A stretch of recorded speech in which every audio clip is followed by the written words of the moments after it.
ഇപ്പോൾ വി.ഡി. സതീശൻ സംസാരിക്കുന്നു പരവൂരിലെ സ്വീകരണത്തിൽ. ഞാൻ അദ്ദേഹത്തിന്റെ പ്രസംഗത്തിന്റെ ഓരോ വരികളും ശ്രദ്ധിക്കുകയായിരുന്നു. അത് കേരളത്തിലെ മലയാളികളുടെ മുഴുവൻ പ്രതീകമായിട്ടാണ് അദ്ദേഹം സംസാരിച്ചത്. അതൊരു സ്വപ്നമാണ്. അത് കേരളത്തെ കുറിച്ചുള്ള സ്വപ്നമാണ്. ആ സ്വപ്നം യാഥാർത്ഥ്യമാക്കാൻ വേണ്ടിയിട്ടുള്ള കഠിനാധ്വാനത്തിന്റെ അർപ്പണബോധത്തിന്റെ മണിക്കൂറുകളും നിമിഷങ്ങളുമായിരിക്കും ഇനി വരാനിരിക്കുന്നത്. നിങ്ങളുടെ ജനപ്രതിനിധി അധികാരത്തിന്റെ പത്രാസിന്റെ പുറകെ പോകില്ല. പാവപ്പെട്ടവരെയും പാർശ്വവൽക്കരിക്കപ്പെട്ടവരെയും ഹൃദയത്തോട് ചേർത്ത് നിർത്തുന്ന ഒരു സർക്കാരായിരിക്കും കേരളത്തിലുണ്ടാകുന്നത്.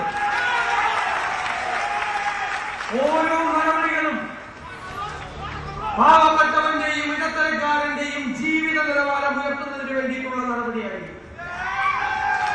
നമ്മുടെ കേരളം മനോഹരമാണ്. ദൈവത്തിന്റെ സ്വന്തം നാടാണ്.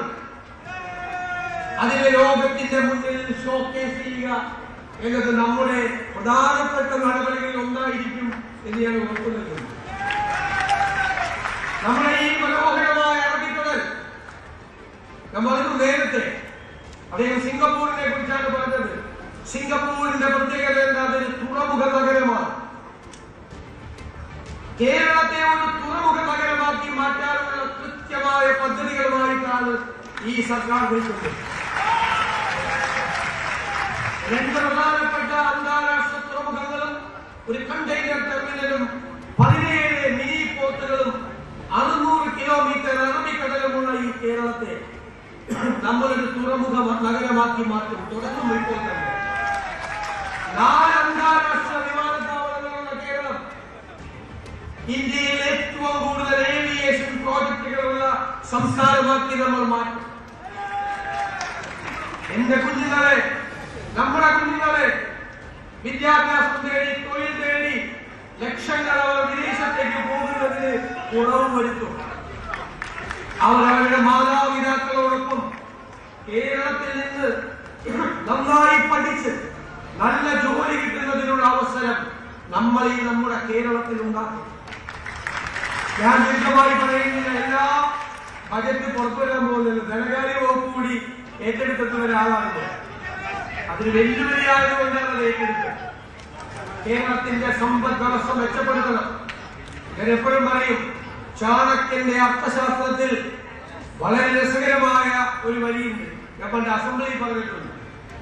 ഭരണകൂടങ്ങൾ നികുതി വിധിക്കുന്നത് പൂമ്പാറ്റ പൂവിൽ നിന്ന് തേൻ കുടിക്കുന്നത് പോലെ ആയിരിക്കണം.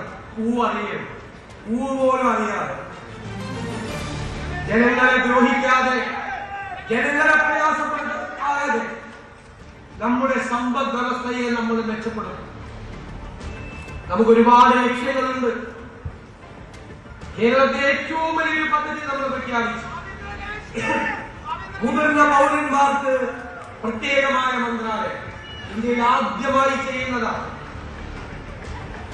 ഒരു സമൂഹം എങ്ങനെയാണ് പരിഷ്കൃതമാണ് എന്ന് കരുതുന്നത്, ആ സമൂഹം അതിലെ മുതിർന്നവരെ എങ്ങനെ അവരോട് പെരുമാറുന്നു എന്നതാണ്. ഇന്ത്യയിൽ ഏറ്റവും പരിഷ്കൃത സമൂഹമാക്കി മുതിർന്നവരെ ആദരിക്കുന്ന, അവരെ ശ്രദ്ധിക്കുന്ന, കുഞ്ഞുങ്ങളെ പോലെ ശ്രദ്ധിക്കുന്നവരാക്കി ഞങ്ങൾ മാറ്റും. ഒരു സംശയവും വരില്ല. വരാനിരിക്കുന്ന തലമുറകൾക്ക്. വി.ഡി. സതീശൻ പരവൂരിൽ സംസാരിക്കുകയാണ്. അദ്ദേഹത്തിന്റെ വികസന സങ്കല്പങ്ങൾ, സ്വപ്നങ്ങളാണ് ആ പരിപാടിയിൽ പങ്കുവച്ചത്. മോഹൻലാലിന്റെ പ്രസംഗത്തിനടക്കം അദ്ദേഹം കൃത്യമായി മറുപടിയും നൽകി. നമുക്ക് കൂടുതൽ വാർത്തകൾക്ക് News 18 Keralam YouTube channel subscribe ചെയ്യുക.